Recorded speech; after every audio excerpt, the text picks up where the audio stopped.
Hi, this is Delegate Steve Aarons, District 36, representing Kent, Queen Anne, Cecil, and Caroline counties, and you're listening to the Maryland Association of Counties podcast.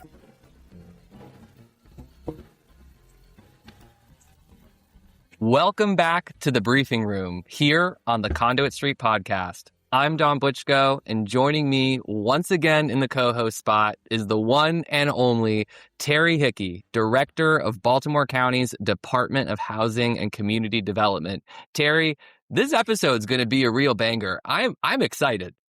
I think I really agree with you, except I feel like I have to pull out my young adult dictionary sometimes and look up these words, but I'm going to roll with it and say, knowing who our guest is, this is going to be fantastic. Thanks for having me back. Today, we're going to dig into the part of housing finance that oftentimes the general public talks about the least, but I think these deals sometimes rely on the most, and that's the state's role in funding affordable housing. So up to this point, we've talked about the capital stack. We've talked about private financing and the challenges that developers are facing to kind of get projects over the finish line.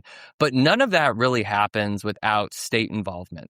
Right. The state really is often the difference between a project that pencils and a project that never leaves the drawing board, except that doesn't always get talked about till at the end. So I think getting ahead of kind of how it works, what tools are there, and I think in this case, what we do uniquely in Maryland is going to be really important to get into. So now I feel like we should cue the hype music. We have a pretty special guest coming on today. Honestly, probably the heavy hitter when it comes to housing in the great state of Maryland. A man who oversees programs that touches everything from tax-exempt bonds, which you know he's serious, tax-exempt bonds, to rental housing funds and preservation strategies. Like I said before, we got a banger today. Yep. Nope. High bar for this one. Don't know how we're going to do better, but let's get into it and talk about what we really got going on.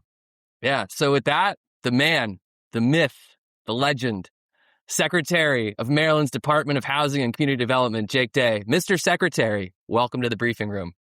Dom, I feel like you gave Terry two opportunities to also say this was going to be a banger, and he let you down both times. So I'm going to agree with you. This is going to be a banger. We're going to have a good time. I love it. Well, he had to get his old man dictionary out. So, we're working with what we got here. I'm turning the pages on that paper dictionary right now. Thank you. Yeah. You could clearly see the vibe. Terry is very much the brains, and I am clearly the personality hire. But it works. We balance each other out. Oh, I love it. But before we dig into the policy, I love to start these episodes. So, Secretary Day, you have a very interesting path. And one of the things I love about the briefing room and the Conduit Street pod, we have just cool people who have done a lot of interesting things in their life. So talk a little bit about your background. You're a veteran, you're a former elected official, municipal. We can forgive that. But, talk about how you've come to be Secretary of Housing. I did show up with my Maryland Municipal League pin on, so yeah, you'll have to forgive me, but it's like the brotherhood of local government, right?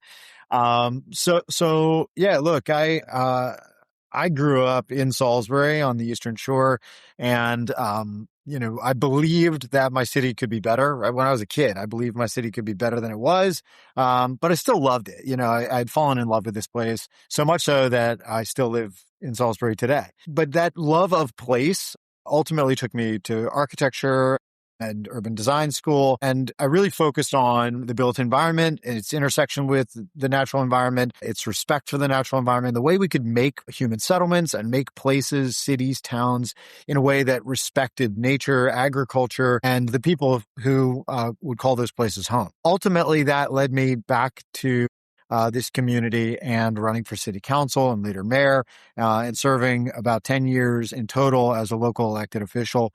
Before that, I should note, a planning commissioner, a housing board of appeals commissioner, a natural resources conservation advisory committee member in local government. So I've kind of seen a couple of different facets of local government.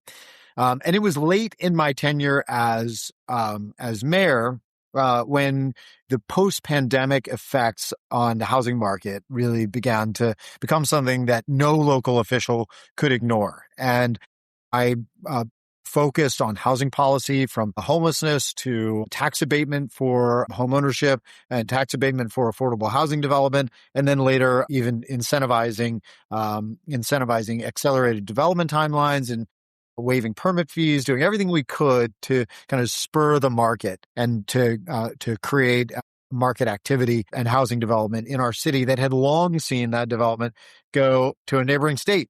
Something that I think a lot of Maryland communities and local Maryland officials are familiar with. And then somewhere in there, the governor, as he was on his path to becoming the governor, I think got to know what we were doing here and got interested in that. We got connected and asked me to come do some work for him.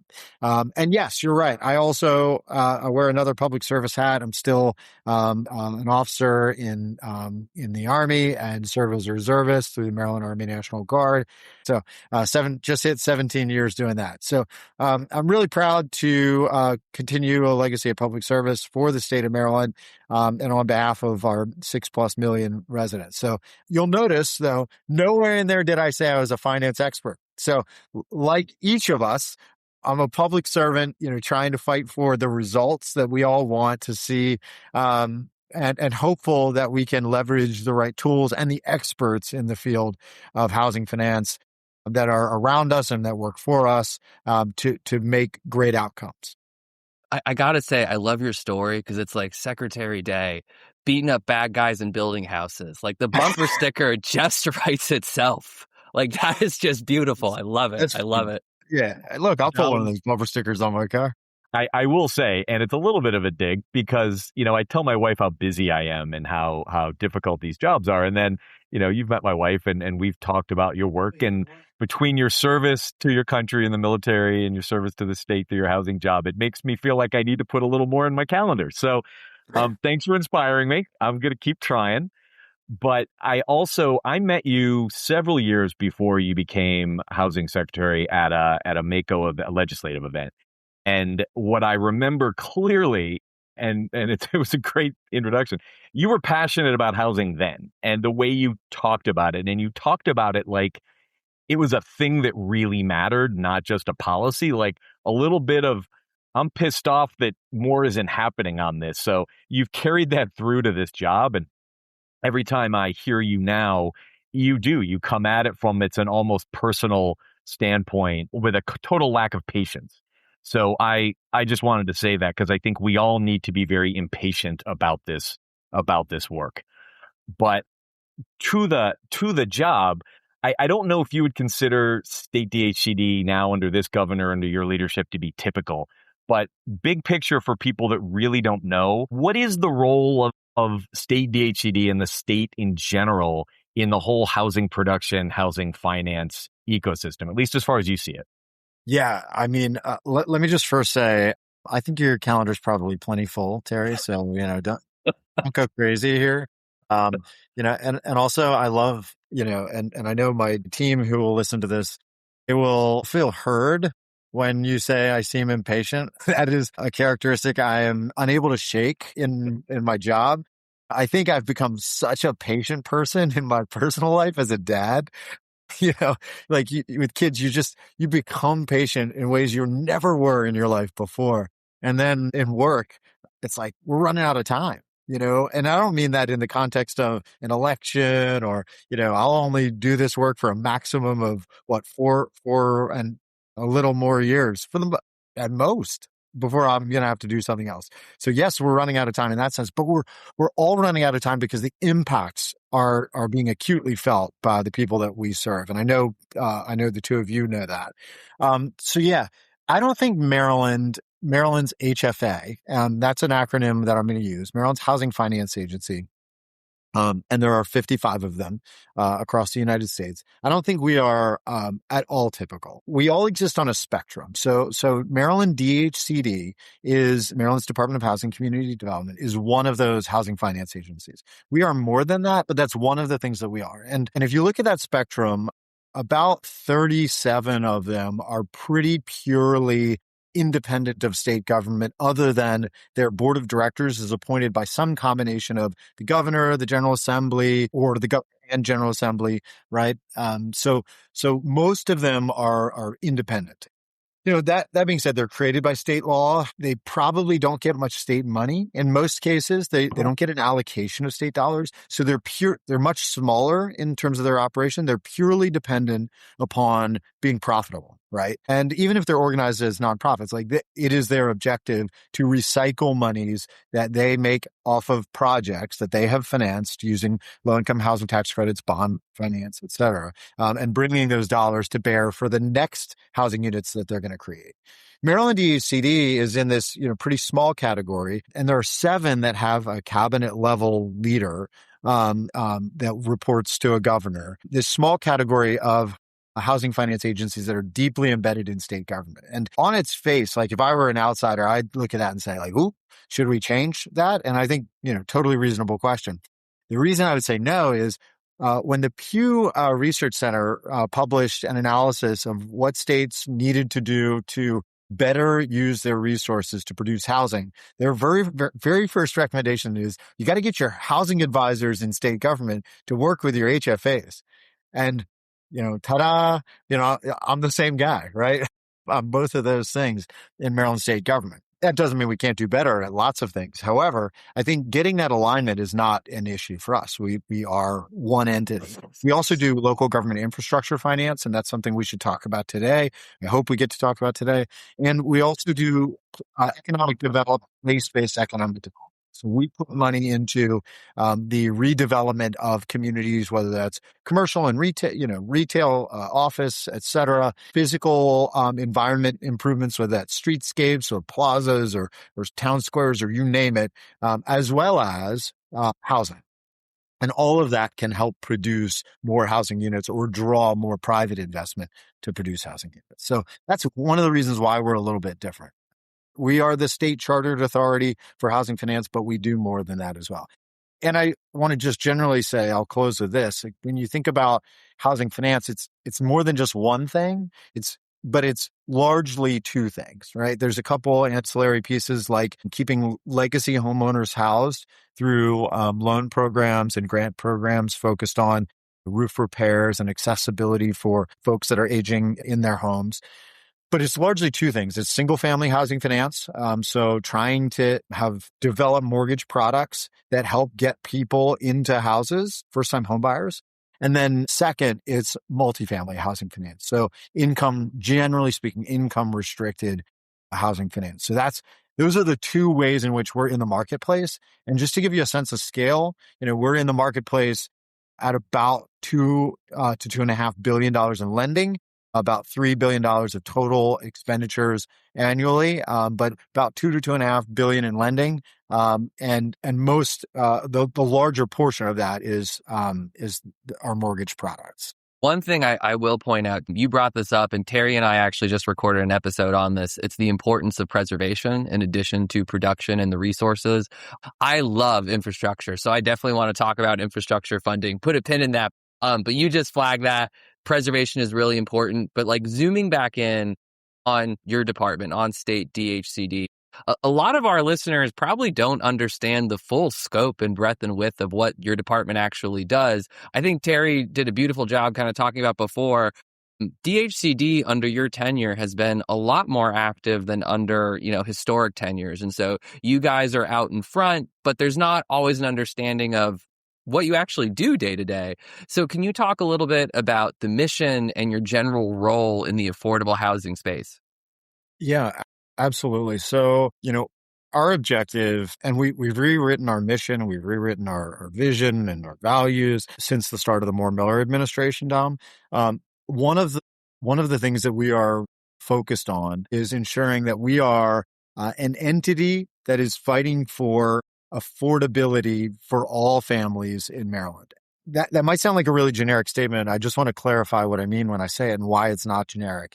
Because I think traditionally, it's very easy for us to say, well, we're the housing finance agency. We finance affordable, income-restricted housing units. It's what we do. And if we get asked to do more by a governor, we will, but that's what we do. But we've certainly been given the latitude, and I think the expectation is there too, that we orient on the measurable outcomes that people are expecting. When you visit any community in this state, I think you'll generally get nodding about a housing crisis. And what that means to everybody is a little different. But ultimately what it comes down to is that the cost of housing, whether it's existing or prospective, for people who are shopping in the market, or people who are incredibly burdened and who are at risk of losing housing or who have lost housing.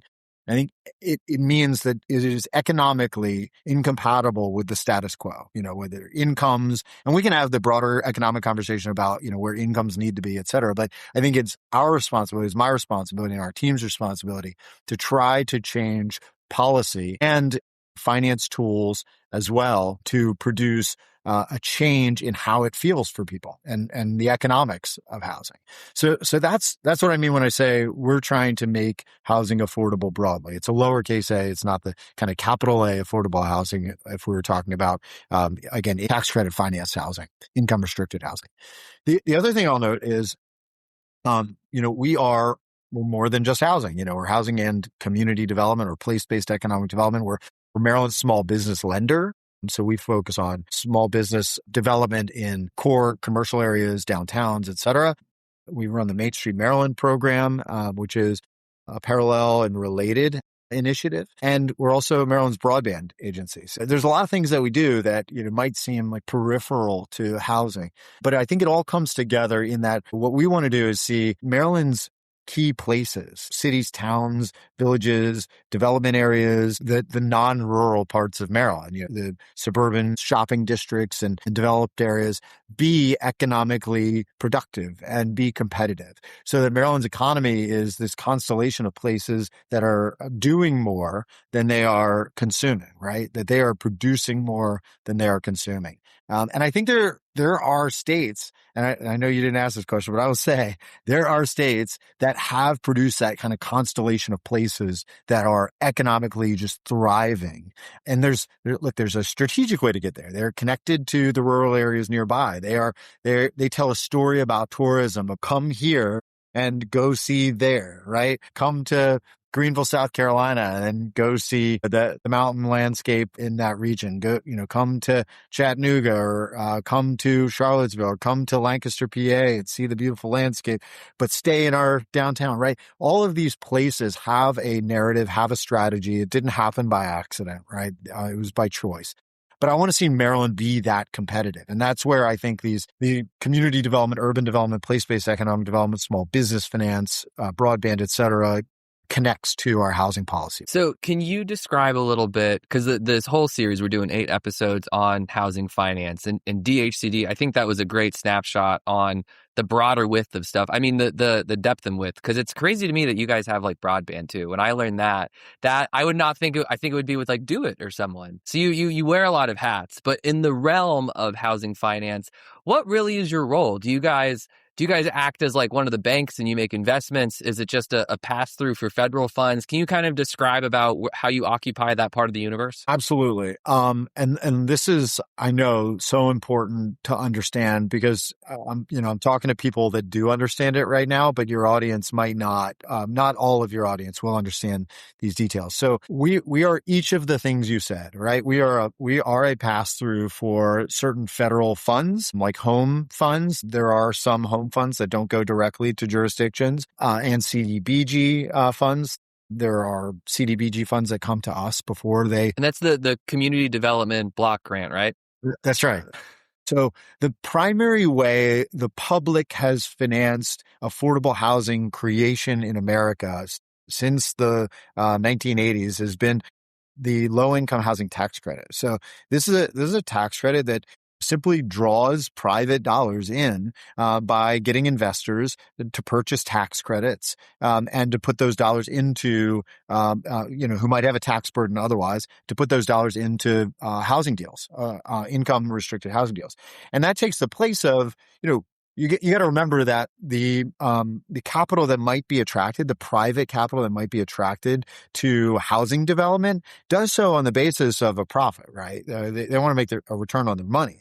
And when you income restrict, you can't raise rents. You can't raise rents without a ceiling, and you can't do that because the people can't pay it, and so they'll be evicted. And so there's this good public policy intent of having income restricted housing, but it's got to attract capital from somewhere. And since government doesn't have enough money to just throw the money at it, indefinitely or without severe restrictions in a way that wouldn't meet the demand that exists from that sector of the populace. This is a way to draw those dollars in by creating this tax credit. So Maryland, the state of Maryland, DHCD, becomes the broker of those tax credits to the developers who are proposing affordable housing in counties across Maryland. That's kind of our role. In addition to that, we do something that is, again, we are one of the states that has a subordinate debt program. So that means, I know that's a strange phrase, but what it means is we are gap financing. So we'll come in with additional monies. And the way we come in with those additional monies is with state finance, state debt. So we get an allocation. This past year is $65 million. We get an allocation of money, and we dole that out in approximately $3.5 million chunks or less. And that becomes a part of the capital stack. Affordable housing development finance is incredibly complex because it's not going to be a natural draw to a large equity stake alone as being the solution because that profit isn't there. We got to find all the pieces. So those pieces come in from some of those other federal funds I mentioned. They come in from state gap financing, like Rental Housing Works, RHW is what we refer to it as, and from local government, as well as philanthropy. So a lot of counties will put in money, some municipalities will put in money, and then philanthropy like the Weinberg Foundation will often kind of show up with gap funding. And so that's kind of the role we play. And we also source through special funds, which is the revenues that are generated from repayment of those debt funds that help us to close those gaps. So it's some state monies, it's some special funds, and it's some federal funds, kind of all three colors of state money. I'm curious to do a little comparison here. So, Terry, you occupy a similar role, but in the great county of Baltimore. How does what your department does differ from where the secretary is at the state level? Well, I don't have to worry about broadband. We'll start with that one. I also don't have code enforcement, which is a blessing most days. But so curveball to the co-host. I like this. All right, so I'll try to give a coherent answer on the back of the secretary's excellent outline of what he does. I think the best thing this county government can do is to consolidate efforts, to be streamlined, and to align with our partners at the state. And I think what we have seen, we are in communication with some aspect of the secretary's operation almost every day, whether it's homeless solutions, whether it's housing finance, whether it's, help for tenants who are trying to stay in the homes they already have, which is a whole other form of preservation. We work together. And so I think we've talked about this on earlier podcast episodes, Dom. The gap financing the secretary was talking about, the state really, I think, Secretary, it's fair to say you can't be counted on to cover all of that gap all the time, no matter what you have to throw at it. So counties need to be ready to put in their own soft debt into the capital stack. So having a local housing opportunity fund, we used money during COVID, having a pilot agreement, a payment in lieu of taxes protocol where we can do local tax relief with state help to provide any additional resources we can into a deal, even including something like project-based vouchers through HUD for deeply affordable supportive units in the right project. It's all resources.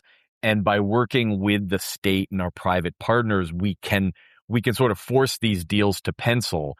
But in broad sense, it's really about alignment and partnership and local goals. And I'll say this for the secretary, up to and including the things that are in our control. And we know that everything is not in our control at the local level, and I'll stop there. Mr. Secretary, I'm curious what you think. Different jurisdictions have different local agencies for housing.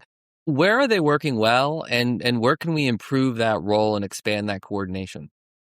Yeah, that's a great question. Every jurisdiction, county and municipality with some of the same authorities that counties have, and there's a very varied landscape as far as like municipal powers. But among counties, there are lots of different forms of housing organizations and policies, including kind of merged housing finance agencies and PHAs, or the public housing agencies, which are like our housing authorities that many of us are familiar with, to instances where they're separate entities, to instances where the county really takes a very hands-off role and it doesn't really manage that and allows that to be an independent board, similar to what I was describing earlier about housing finance agencies across the majority of the country. I'd say there's somewhat of an alignment there between like the more urban counties, the larger counties, and the more rural and smaller counties, in terms of how hands-on a role county governments are taking on housing. I would say over the last few years, we have seen a lot of innovations, and they are, all worth looking at. One of the most well-known innovations is the Housing Opportunities Commission, HOC's Housing Trust Fund in Montgomery County. This has gotten a lot of attention nationally, I think for good reason, and really because it was an early innovation. It's been copied since. There are municipalities elsewhere in the country, Chattanooga and others, that have copied that model or a similar model. But there are also states that have followed suit, like Massachusetts, Illinois, Michigan, and New York. Those states they're all calling it a variation of like Housing Accelerator Fund or Housing Acceleration Fund or something like that. But really they're trying to do the same thing, which is to find different ways than the ways I was describing, like the low-income housing tax credit and also pure bond finance, where the state is issuing or the state's entity like DHCD is issuing bonds that are paying for the housing to be developed, and trying to find different ways to be in the space to create more leverage. The other thing they're trying to do through that initiative and through similar initiatives that other counties and jurisdictions around Maryland have followed is they're trying to create simultaneously more market rate housing. I think one of the things that we have to remind ourselves of is that publicly created, publicly financed housing has trickled to almost 0% around the country. It used to be that we'd create a lot of public housing, right? Publicly owned, publicly financed, right? And that has really dwindled over the last 30 years. The low-income housing tax credit kind of replaced that. And low-income housing tax credit creates between 3 and 5% every year of the housing that's produced in the United States. And I think we all know that probably income-restricted housing, whether that's 60% AMI, 80% AMI, or even smaller, I think all of that needs to be created at a larger scale because the market hasn't produced enough housing. The market is struggling to figure that out. In some places, it's going really well. Some places, it's not. But bottom line is housing is really expensive and incomes aren't rising. And so we need to help people. And so being innovative is really key. So I look at that model. I look at other counties that are creating their own kind of trust funds that are really, great innovations. Baltimore, Anne Arundel, Howard, and others that are looking at similar innovations. And the state has started to tiptoe into this with the Housing Innovation Pilot Program. I'm a big believer that we haven't quite found the right answer yet. And so you're probably going to hear from me in the next legislative session. I don't want to get ahead of my boss or anything like that. But we're pitching the idea that we need to keep adjusting and amending what has been put forth into statute thus far to create the next innovation in housing finance and to really kind of push toward the cutting edge. If a Maryland jurisdiction can be at the cutting edge, I think Maryland ought to be at the cutting edge too. So I think there's a lot of opportunity for us to continue to innovate there. And really, here's the key. Here's a key takeaway is it's expensive to build housing, but it's expensive to borrow money. Whether you look at, first of all, let's just look at it, mortgage rates, right? You're looking at 6.5% plus for the last couple of years, and it's not getting much better. But to borrow money to construct, that money gets borrowed at 10, 12, 15%. If the public can step into that space and say, we don't need to make that kind of profit, and we can potentially replace the equity position that private equity might take normally and replace that with public money. There are a lot of interesting models out there, and there are sources. I would say our pension funds, there are pretty significant pension funds, not just the state pension funds, but even local pension funds that amount to really serious money. And if they could take a slightly lower profit position or investment, return expectation, I think maybe we could show up in a big way with public monies, public resources to produce new housing. I just want to say really quick, because you teased it. You teased the governor's housing package for 2027. We would love to have you back on to talk about that, whether that's in November or sooner or later, but definitely would like to do a follow-up there. Yeah, well, you can absolutely have me back. I'd be honored. I don't know what that looks like, I promise. I'm just teasing things that need to be talked about. And I hope that we're talking about that, whether it's the administration leading it, whether it's housing leaders in the General Assembly leading it or others. I think that's a really important topic. And it's one where we want to be at the table. I do also just want to, not just because he's here, but I want to note that I think it's really important. And I've said this when I was mayor of Salisbury, we did not have a housing entity inside of city government. We had a neighborhood services organization. We had, code enforcement. I felt very strongly that we needed to have a role in addressing homelessness and addressing housing affordability, also addressing a variety of other housing related issues. And so we created a housing and community development department that didn't exist. I think Terry's an example of a leader of an entity that didn't exist not too long ago. Baltimore County saw the very same need in the formulation of an internal leadership structure and an organization to do the work because this public policy issue is that important. Well, thank you, Mr. Secretary. And hat tip to former county executive Johnny Olszewski, who thought to give me the opportunity to do just that with our team. And we've got a lot of work to do, but it's made it somewhat possible. I do want to also give a shout out to something you said. It's a whole other, we could do a whole episode on this, but the idea of kind of quasi public private funding like pension funds, there's so much room there to delve into. My mind was exploding. I would love to. I feel like there might be 9 episodes now. We're doing 8, and now there might be 9. And Jake's going to be on too. Junior deputy co-host when we do that one.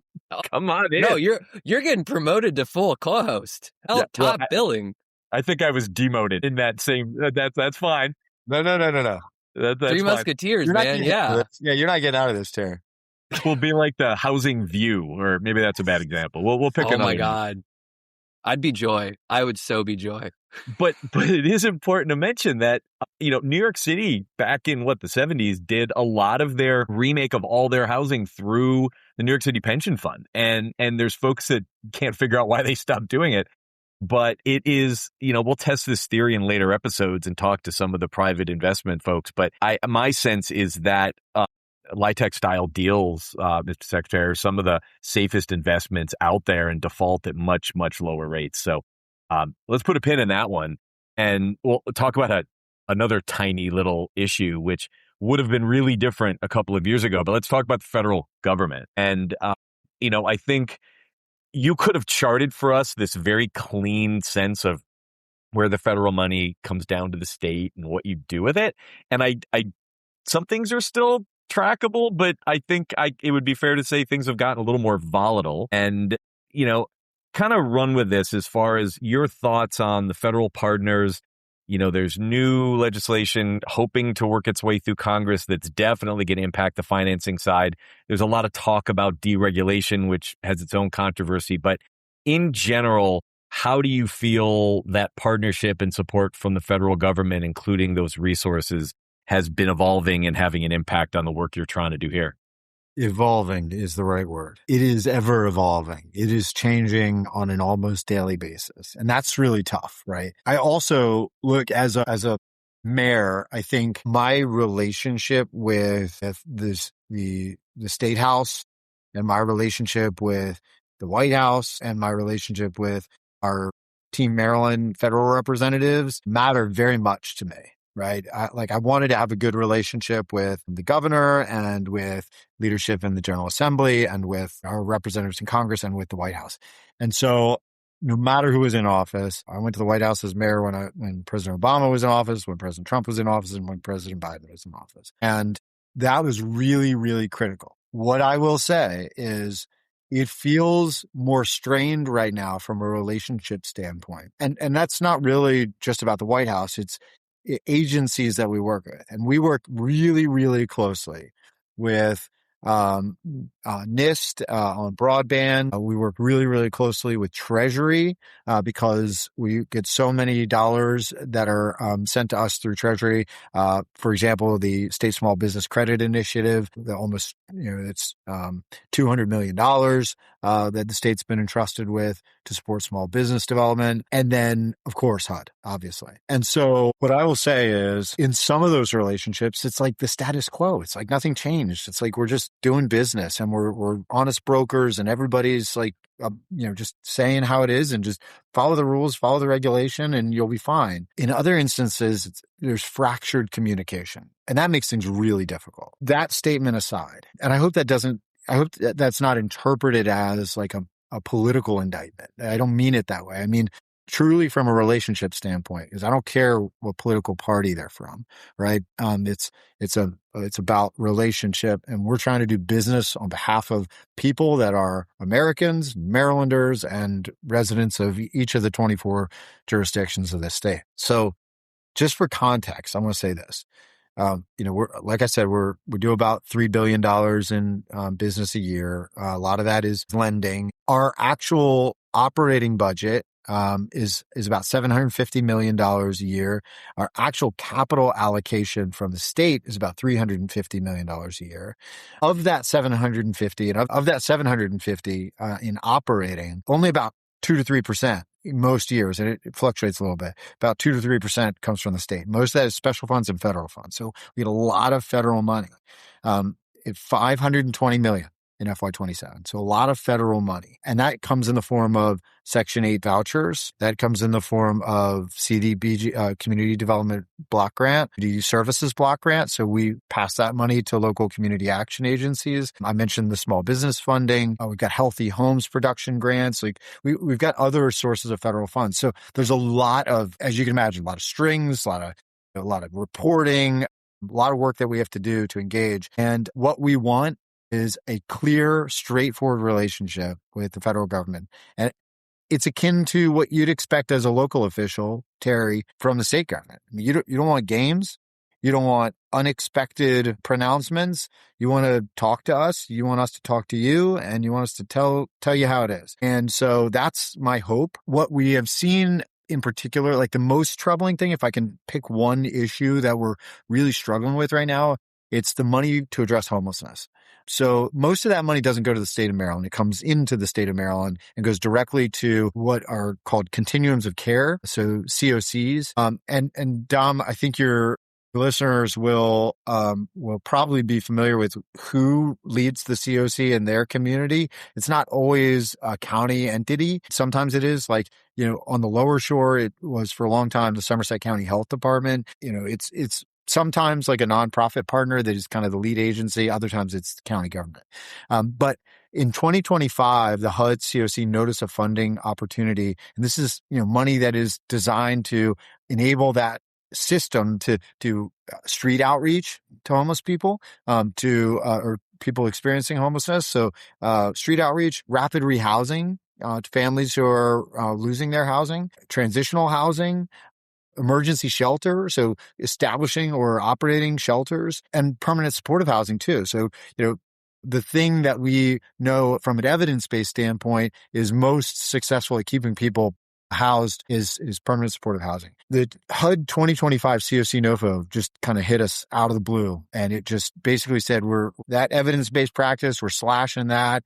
You're going to lose all the money for permanent supportive housing. And just to make that clear, that is not losing money for creating new things. That's to pay for the people who are housed, who received a quote unquote permanent commitment that they will be housed. And for anybody listening saying like, why are we doing that for people? I would say the people we're talking about have virtually no ability to earn an income. So they might have an income source, but that income source is government, whether that's disability, whether that's Social Security. These are elderly, disabled, severe mental health disabled individuals. And so these are folks who don't have the ability to simply earn in the marketplace. And so that's why permanent supportive housing. And when we say permanent supportive, that's why permanent housing combined with supportive services is the model that is most likely to keep them off the street. And so I guess we were shocked by that. And there's a lawsuit. There's a multi-state lawsuit. DHCD, Maryland is one of the participants. And the 2026 Notice of Funding Opportunity just came out. And while it changes some things and conforms to some emergency rules that Congress put in place in the interim, which basically required an increase in percentage, there are some really big concerns. We expect that if it goes through, it'll cause 1,400 disabled and elderly households in this state to lose their homes. That's something that no local government, the state government, none of us here, no philanthropy is going to be able to respond to adequately, quickly. There's just going to be new pressures of unhoused, on the street homelessness, and it's going to be visible. And I don't want to sound dramatic, but I mean, you know the consequences of that. People are going to die on the street as a result of that. So I'm really concerned about our relationship with the federal government right now. I'm thankful you went there. And for those that think that might be a complete segue from housing finance, it's not. And I think that, I'll just say a quick thing here, and that is that obviously there's pedagogical, theoretical differences in how to address homelessness, but the way that's being played out in funding rules, this goes back to the predictability that you talked about before that we want to try to have. This also impacts moving forward. These are the resources. If you want to do a responsible housing strategy at the local level, it means you want to build integrated, mixed income, mixed use housing that also includes safe space for our veterans, our disabled, our elderly, those that have no income, the folks you were talking about. And to do that, you need a deeper subsidy in the deal. And if you want to do it right, you do it early. And when this throws that off kilter, you're left, all the people that are going to be affected now versus the lack of opportunity to do responsible long-term housing for folks, that all cycles back to what people don't want to see in our local community. So I think it's mixed messages. I'm glad you're elevating it. And it does come back to how money is spent throughout that pipeline. And real quick, it goes back to money too, because let's be clear that the consequences are going to be more expensive.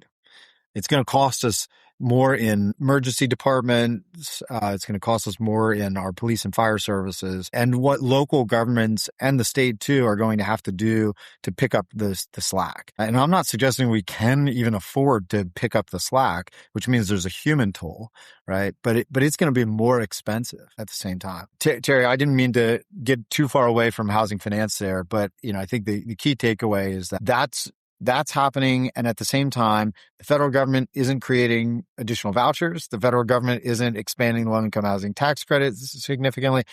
We do have some really bright spots around Congress, I think, getting ready to pass the Road to Housing Act and indicators that the president will sign it, which has a lot of good things that, promote housing production and things like that. But I do want to say, like, it's a tough moment. It's a tough moment. That'll be a bright spot, I hope. But it's a pretty tough moment in terms of the relationship with the feds. Do not apologize for raising that, because I think at the base of all the housing finance discussions is the human element. And at the local level in particular, our funding all comes from the same well at some point. And when we have to divert our local ability to deal with new things, it derails the innovation we're trying to do to solve the other problem. So now, thank you for beating that drum. It's important. And Dom, I think we have episode 9 taking shape right now. And I think the co-hosting thing is going to be real. So I mean it. I mean it. And we'll give you top billing too. It'll be the Secretary Day show with Dom and Terry. My agent will be in touch. I do not deserve that, but I will definitely join you guys. So I'm gonna change the question we normally kind of, as we get to the end, Dom, remind people that this show has a broad reach, and we're going to market the heck out of it. So it's going to have an even broader reach. But decision makers listen to this. And I think for most of our guests, Mr. Secretary, we ask the guests to talk to those state level decision makers. You do that quite a bit, and you do it very well, whether everybody listens all the time or not.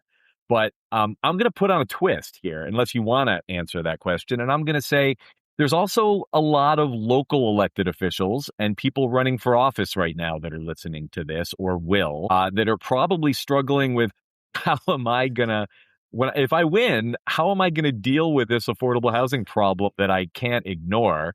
So my twist question is what's your message for them? I think in many ways they are kind of the most important audience right now. I think the decision makers of tomorrow, you know, or a couple weeks from now, right? A couple months from now, they are in a position to continue to oversee Maryland becoming a place where families feel like they have to leave, or Maryland becoming a place that is what I think most of us felt like we grew up in, a place that was reasonably affordable and had opportunity and great places, great neighborhoods. So a couple of things. One, I would say, we gotta steal the best ideas from our peers. And we got to keep stealing those ideas. There are great innovations happening, and many of them are happening right here in this state. Forgive me, I was at the Maryland Municipal League Conference this past week. The laboratory of innovation can be at both municipal and county level government, right? But the municipal meetings we had, there were so many innovations that we were hearing about that are super exciting, that are explicitly focused on the very same things that we are all interested in about how do I drive down price? How do I make more renters able to stay in the market? How do I make more homeowners in the market? They're taking a hard look at their permitting timelines. They're taking a hard look at their incentives and the results of incentives passed, and maybe sunsetting some things to invent new things. And one of the things that I heard over and over is that there are a lot of people that are looking at the current climate and saying, I have a sense of urgency. And this resonated with me because there was a moment in time, again, where I was a local elected official and I had that sense of urgency, but nobody seemed to have the same sense of urgency as I did. So how do you impart that into the marketplace? Recognizing again that government finances a pretty small portion of the overall housing market. Like how do you imbue that sense of urgency into the marketplace? And for us, it was, we didn't have a lot of levers, but the levers that local government has, whether that's related to fees or incentives of timing or prioritization in regulatory and permitting processes, push that into the marketplace. So possessing that sense of urgency, again, is great, but you got to get the housing builder, you got to get the developer, you got to get the banker, you got to get them to feel like, oh no, I got to act now, right? I got to act right now. I often ask my team, like, what do you do in a crisis? The answer they know now is you get out of it. This is not tomorrow's problem. This is today's problem. This is a right now problem. So for us, back in that moment as a local official, it was using the lever of permitting fee waivers as saying, like, we'll get rid of fees, but only for a moment. Like, because eventually we're going to need to collect those again. So only for a moment. So you got to act now. I heard from the mayor of Rockville, talking to the mayor of Easton and the council president in Easton. We heard from other local officials things that they are doing, and I am confident that those same things are happening in county government. So I would say let's look to our peers. Let's steal those ideas about how to imbue a sense of urgency into the marketplace. And there are also sources like the National Housing Crisis Task Force report that offers suggestions at multiple scales, right? They offer suggestions to states on how we can be better. They offer suggestions to locals, and they offer suggestions to the private development community on how they can be better. I think that's a great place to leave it. Mr. Secretary, thank you again for coming on. I mean, I'm open to a bonus episode number 9. So I'll have my people call your people. We'll get Terry's people involved. But either way, this was a great episode. Thank you very much for coming on. Dom and Terry, I appreciate you both. This is a lot of fun.